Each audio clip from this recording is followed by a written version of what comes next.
My guys, നമ്മളിപ്പോ ഒരു കല്യാണ തലേന്ന് കേട്ട് വരണം. അവിടെ തീരെ ചാർജില്ല. അപ്പൊ നമ്മൾ ചാർജ് ആക്കാൻ വേണ്ടിട്ട് നമ്മൾ അലിൻ ജോസിനെയും ആറാട്ടനെയും കൊണ്ടുവരാൻ പോവാണ് കൊച്ചിക്ക്. ഇവരാണ് അലിൻ ജോസിനെയും ആറാട്ടനെയും അറിയാത്ത കേരളത്തിലെ ആദ്യത്തെ വ്യക്തി. മമ്മൂട്ടിനെ അറിയില്ലല്ലോ. ഈ രണ്ട് മഹാവ്യക്തിത്വങ്ങൾ അറിയാതെ പോകരുത്. അതിന് വേണ്ടി കാണിച്ചു കൊടുക്കാണ് നമ്മള്. കോമഡി അല്ല, ശരിക്കും കാട്ടണോ?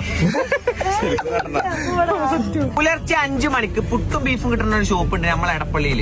നമ്മൾ പുലർച്ചെ 5 മണിക്കാണ് കയറി ചെന്ന് നോക്കി. സാധനമായിട്ട് നമ്മളതിൽ അവിടുന്ന് പിന്നാക്കം തന്നെയാണ് പോകുന്നത്. 6:30 ആയപ്പോഴാണെങ്കിലോ സംഭവം ചെറിയൊരു പീടി. എന്തുകൊണ്ടാണ് ഇത്ര തിരക്ക് നിച്ച് മനസ്സിലായിട്ടില്ല. ചിലപ്പോ അതിരാവിലെ തുറക്കണോ. നമുക്ക് വിചാരിച്ച സാധനം കിട്ടിയില്ല, പുട്ടും ബീഫ് കിട്ടില്ല. അതുകൊണ്ട് നമ്മളൊരു അപ്പം മുട്ടക്കറി വെച്ച് അഡ്ജസ്റ്റ് ചെയ്തു. അപ്പം മുട്ടക്കറി എനിക്ക് നല്ല ഇഷ്ടമായിരിക്കും. അത് കഴിഞ്ഞ ഒരു 7 ആയപ്പോ ലുലുമാളിന്റെ മുമ്പ് ആറാട്ടെണ്ണം വരാറുണ്ട്. എനിക്കാണെങ്കിൽ എന്റെ വാപ്പാനെ ദുബായിന്ന് കൊണ്ടുമ്പോഴും കൂടി ഇത്ര പൊലിവുണ്ടായി.